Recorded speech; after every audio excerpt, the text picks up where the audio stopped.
계속해서 살며 생각하며 보내드립니다. 오늘은 아리조나에서 김희옥 성도가 진행합니다.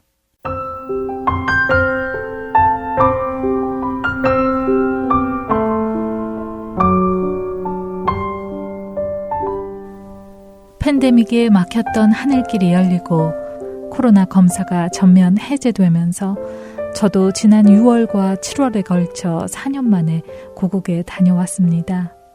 작년에 엄마가 담낭 제거 수술을 하시고 회복의 과정에서 뇌경색이 오시는 바람에 나중에 천국에서 다시 만나요 라는 인사도 나누지 못한 채 헤어질 뻔하였기도 했거니와 연이어 딸만 낳았던 엄마의 소원대로 나이 40이 넘어 낳은 늦둥이 아들이 드디어 결혼을 하게 됐기 때문에 온 가족이 한국 방문을 하게 된 것입니다. 엄마가 사선을 넘고 중환자실에서 일반 병실로 옮길 때까지 몸을 자유의지대로 움직이지 못하고 눈에 초점을 맞추지 못하며 정상적인 의사소통이 되지 않았던 3, 4주의 시간 동안 엄마가 살아 돌아오기만 하시면 엄마한테 효도해야겠다고 또 사랑한다고 많이 말씀드리고 만약 한국에 가게 된다면 엄마를 성심껏 돌봐드려야지 줄곧 다짐했었음에도 불구하고 완전히 회복하신 엄마의 모습을 보고 안도하며 감사하기가 무색하게 저는 마치 어린아이와 같은 철없는 모습이 됐습니다. 그것도 고집스럽고 퉁명스러우며 툴툴거리는 못된 모습으로요. 그리고 그것은 주님을 인격적으로 만나기 전에 더하지도 빼지도 않은 제 실제 모습이었습니다.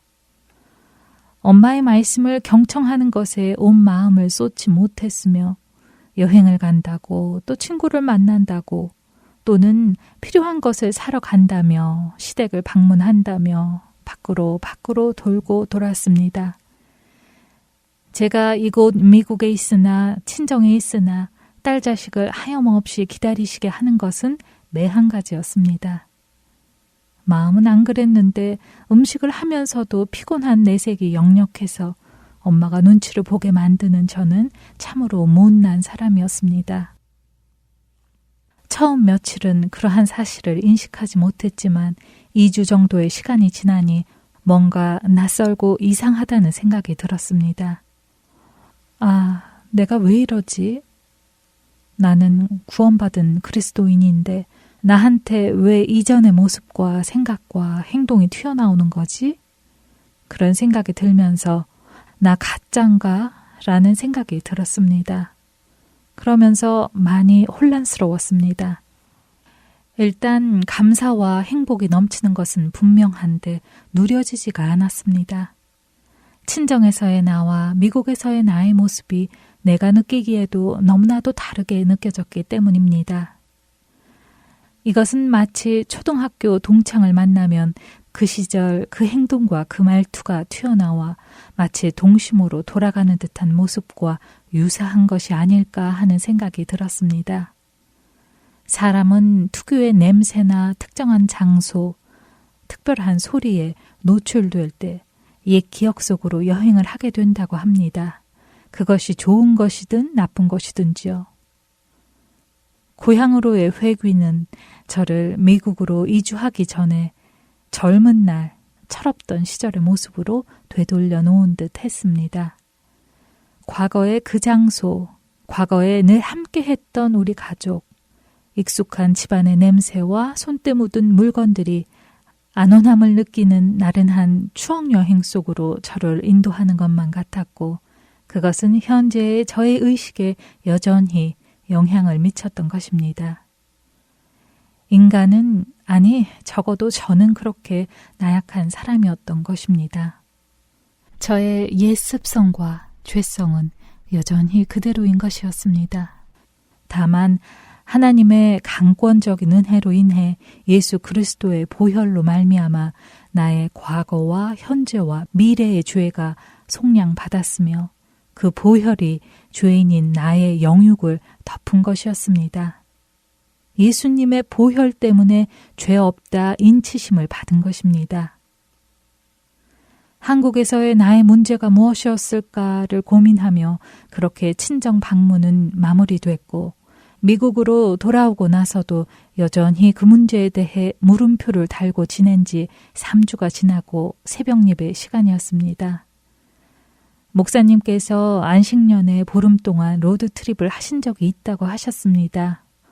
내내 운전하고 자고 또 운전하고 자고 하는 일정 속에 식사기도 외엔 특별히 말씀을 읽거나 기도를 하지 않고 시간이 지났고 여행이 끝났을 때는 이렇게 한 달, 두 달을 살면 목사도 목사가 아니겠다 생각이 드셨다고 하시며 우리가 과거에 성경을 아무리 백독, 천독을 했어도 지금 현재 말씀을 읽지 않고 내 속에 말씀이 없다면 그것은 타락이라고 말씀하셨습니다. 며칠 전 잔치를 했다고 지금 밥을 안 먹을 것이냐?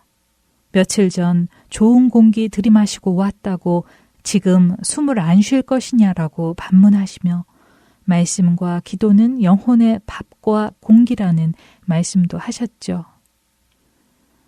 목사님을 통해 나의 잘못이 무엇인지에 대해 명확하게 설명해 주시는 하나님께 나의 작은 물음에도 상세하게 설명해 주시는 자상하신 하나님께 감사의 마음과 죄송한 마음이 동시에 들면서 하나님 잘못했습니다. 외엔 아무런 드릴 말씀이 없어 눈물만 흘렀습니다. 그렇습니다. 저는 그랬습니다. 가족과의 만남과 기적의 은혜 속에 말씀의 읽기와 기도를 등한시했고 저는 그렇게 말씀 없는 자가 됐던 것입니다. 그러니 은혜를 받은 자였음에도 은혜 없는 자와 같이 생각하고 행동했던 것입니다. 어제 주일 말씀 중에 목사님께서 우리 안에 화이트떡과 블랙떡이 있다고 하시며 그 두 마리가 우리 안에서 싸울 때 화이트떡을 이기게 하려면 어떻게 해야 하느냐고 물어보셨습니다. 답은 생각보다 간단하다고 했습니다. 먹이를 주는 떡이 이길 것이라고 하셨죠. 맞습니다. 우리는 우리의 영혼을 위해 무엇을 먹고 있는지, 생명의 양식인 말씀을 먹고 있는지, 그 반대의 경우인지를 점검해 보아야 할 것입니다. 저처럼 오랫동안 기다리고 고대했던 고국 방문을 한다고 해서 말씀 읽기나 기도가 중단되는 일은 없어야 할 것입니다. 그 어떤 이유로도 예외가 되는 날이 있어서는 안 될 것입니다. 진리의 말씀이 내 입에서 조금도 떠나지 말게 하소서. 내가 주의 규례를 바랐음이니이다. 내가 주의 율법을 항상 지키리이다. 영원히 지키리이다. 내가 주의 법도들을 구하였사오니 자유롭게 걸어갈 것이오며 또 왕들 앞에서 주의 교훈들을 말할 때 수치를 당하지 아니하겠사오며 내가 사랑하는 주의 계명들을 스스로 즐거워하며 또 내가 사랑하는 주의 계명들을 향하여 내 손을 들고 주의 율례들을 작은 소리로 읊조리리이다.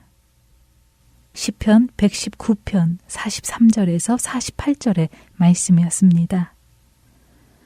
우리의 싸움은 예수님으로 말미암아 이미 승리한 싸움이지만 우리는 주의 군사요. 싸움은 아직 끝나지 않았다는 것을 매 순간 기억하며 의와 진리이신 예수님, 곧 말씀으로 날마다 새 사람을 입는 저와 여러분이 되기를 소망합니다.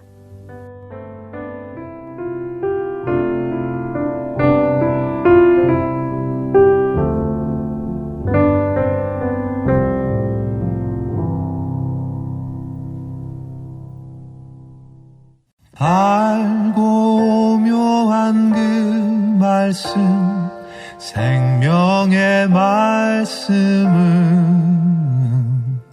귀한 그 말씀 진실로 생명의 말씀이 나의 길과 믿음 밝히 보여주니 아름답고 귀한 말씀 생명샘이로다. 아름답고 귀한 말씀 생명샘이로다. 귀한 주님의 말씀은 내 노래 되도다. 모든 사람을 살리는 생명의 말씀을 값도 없이 받아 생명길을 가니 아름답고 귀한 말씀 생명샘이로다. 아름답고 귀한 말씀 생명샘이로다.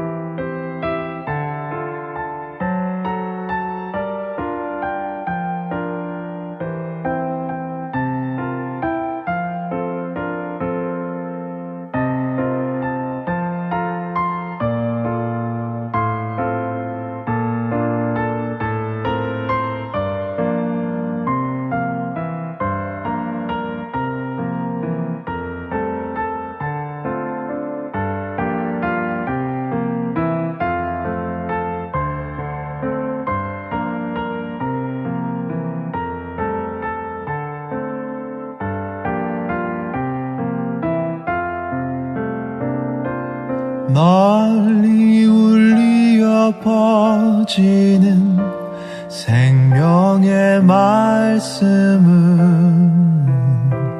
마음의 용서와 평안을 골고루 주나니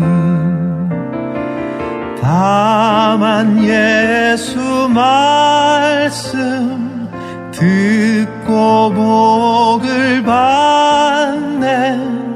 아름답고 귀한 말씀 생명샘이로다. 아름답고 귀한 말씀 생명샘이로다.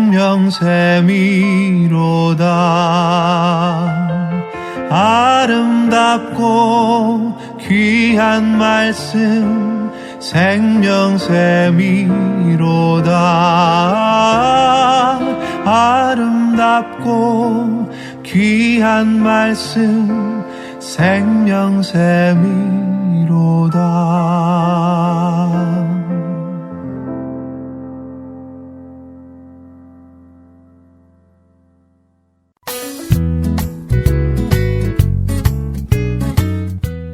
새로운 방송들도 반갑지만 이전에 들었던 방송을 다시 듣고 싶을 때 있으시지요?